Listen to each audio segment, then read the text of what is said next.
안녕하세요. 중시브리핑 한혜솔입니다. 네, 코로나19의 국내 확진 환자가 169명 추가로 확인되면서 이제 확진자는 1000명을 넘어섰고요. 어제 2명이 추가로 숨지면서 사망자는 11명으로 늘었는데요. 정말 재난 영화가 따로 없습니다. 저도 매일 출퇴근길이 사실 공포 그 자체예요. 해외에서 우리나라를 바라보는 시선도 마찬가지입니다. 현재 한국에서 출발하는 사람들의 입국을 금지하거나 또 통제하는 나라들이 급증하고 있죠. 금지한 나라는 홍콩과 쿠웨이트, 이스라엘, 요르단 등 16개국에 달하고요.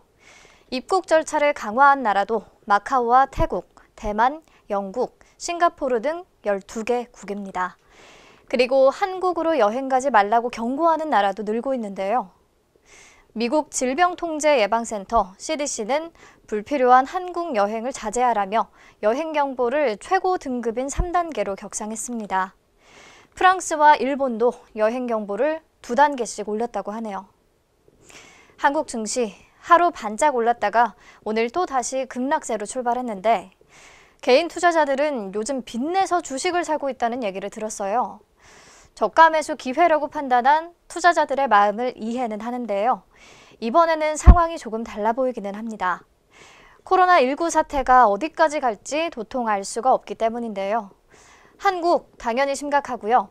이탈리아를 강타한 바이러스도 이미 유럽 인접국으로 퍼져나가고 있거든요. 이탈리아도 확진자 수가 300명이 넘어섰는데 국경을 맞대고 있는 스위스, 오스트리아와 아드리아해 맞은편의 크로아티아에서도 최초 감염 사례가 확인됐습니다. 글로벌 경제 성장률 당연히 다운될 수밖에 없을 것 같고요. 기업 실적 악화도 피할 수 없을 텐데요. 문제는 그 정도가 가늠이 되지 않는다는 겁니다. 세계 각국의 국민들이 모두 경기 부양책만 기다리고 있는 상황이고요. 그러니까 여러분들 조금 조심히 시장에 접근하시길 바라요. 빚내서 주식하고 그러지는 마시고요. 오늘 시장에서도 코로나19 관련주만 들썩입니다. 벌써 며칠째인지 모르겠어요. 브리핑 준비하는 입장에서 걱정도 되고 또 새로운 이슈가 없어서 좀 지겹기도 하고 그렇네요. 계속해서 코로나19 테마 안에서 순환이 나타나고 있는데요. 어느 날은 마스크 관련주에 수급이 몰렸다가 또 어느 날은 온라인 교육주, 또 어느 날은 식품 관련주 이런 식으로 코로나 테마 내에서 돌고 도는 모습이에요. 그래서 오늘 투자자들의 선택을 받은 테마는 무엇이냐? 네, 온라인 교육, 택배, 식품, 음압 병상, 손소독제, 백신, 재택근무 관련주들이네요. 코로나19 확산 여파로 개학이 지연될 가능성이 커지면서 학업 공백을 메우는 교육 서비스를 출시한 온라인 교육업체들이 주목을 받고 있는데요.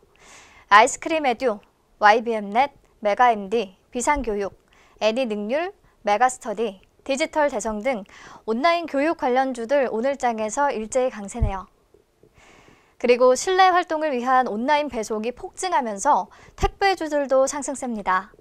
동방과 한익스프레스, 태웅로직스, CJ대한통운, 외출 또 외식 기피 현상이 계속되면 택배 수요는 더 늘어날 것으로 보이네요.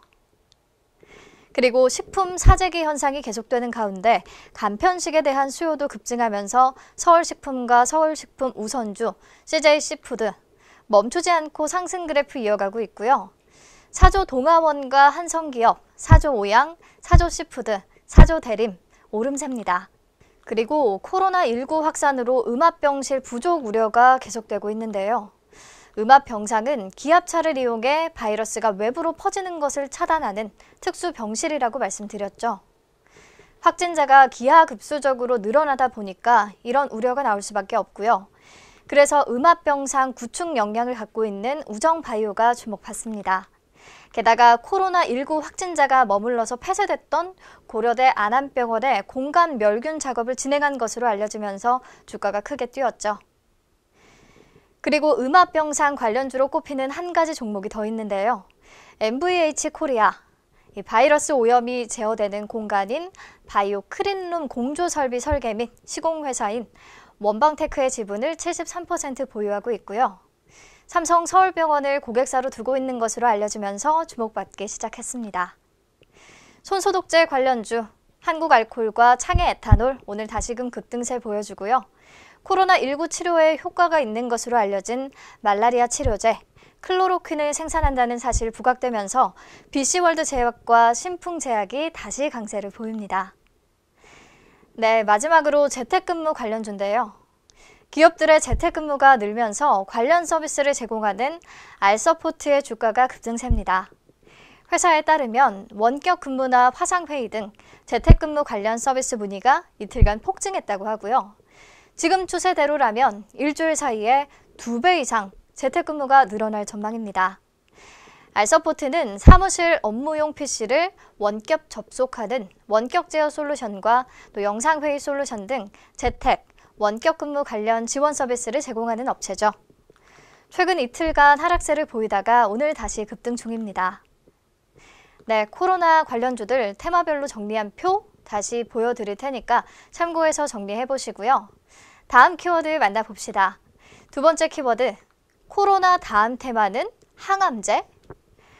코로나19 관련주들로만 계속 질주를 하는 와중에 오늘 면역항암제 관련 섹터의 강세가 눈에 띕니다. 아마 4월 말 미국 암학회가 예정돼 있고 5월에는 미국 임상종양학회가 진행되기 때문에 이에 대한 기대감으로 투자 심리가 개선되는 모습을 보이는 것 같은데요. 그중에서도 제넥신, 에클론, 매드팩토가 이틀 연속 강세를 보이고 있어서 더욱 관심이 갑니다. 연일 신고가를 경신하고 있는 매드팩토는 생체 표지자 기반 혁신 신약 개발 업체고요. 현재 췌장암 치료제인 벡토서팁을 개발 중인데 얼마 전 벡토서팁이 췌장암 치료에 탁월한 효과가 있다는 전임상 시험 결과를 세계적인 학술지 네이처의 자매지인 사이언티픽 리포츠에 게재했습니다. 이번 전임상 시험은 췌장암 실험용 쥐를 대상으로 한 동물 실험이었고요. 항암제 오니바이드와 병용한 결과 암의 진행과 전이를 억제하는 CCDC80 유전자의 발현이 높아진 것으로 나타났다고 합니다. 새로운 췌장암 치료 요법에 대한 기대감이 주가에 작용하고 있는 것 같고요. 제넥신과 에클론은 내용을 찾아보다 보니까 웃긴 게 또 코로나와 같이 엮이더라고요. 제넥신은 암 환자의 T세포 면역 증강제인 하이루킨 7을 개발했는데요. 이미 면역력이 저하되어 있는 말기 암 환자의 경우에도 T세포 결핍을 회복시켜줄 수 있음을 입증한 바 있습니다. 그런데 이번 코로나 사태와 관련된 문헌에 따르면 감염 환자의 63%에서 T세포 결핍이 확인됐고 T세포 수가 낮은 환자의 경우 중환자실 치료가 필요한 비율이 약 5.7배나 높았다고 해요. 제넥신의 하이루킨 7이 면역 항암제뿐 아니라 코로나19를 비롯해 치사율이 높은 바이러스 감염의 예방 목적으로 사용될 수 있다는 점이 부각되면서 더욱 관심이 쏠리는 것 같습니다. 네, 그리고 앱클론은 칼티 치료제를 개발하고 있는데요. 칼티는 환자의 몸속에 있는 T세포가 암세포만을 공격할 수 있도록 유전자를 바꿔주는 맞춤형 치료제입니다. 세계적으로 주목을 받으면서 개발이 진행되고 있는 첨단 치료제 분야죠. 그런데 한국화학연구원과 신종 코로나 바이러스 항체 공동 개발에 나선다는 소식이 있더라고요. 암학회와 코로나 이슈가 겹치면서 더욱 매수세가 몰리는 듯합니다. 이 기업들이 실제 코로나 치료의 핵심 역할을 할 수 있을지도 계속해서 지켜봐야겠네요. 네, 오늘 브리핑은 여기서 마칠게요. 내일 다시 만나요.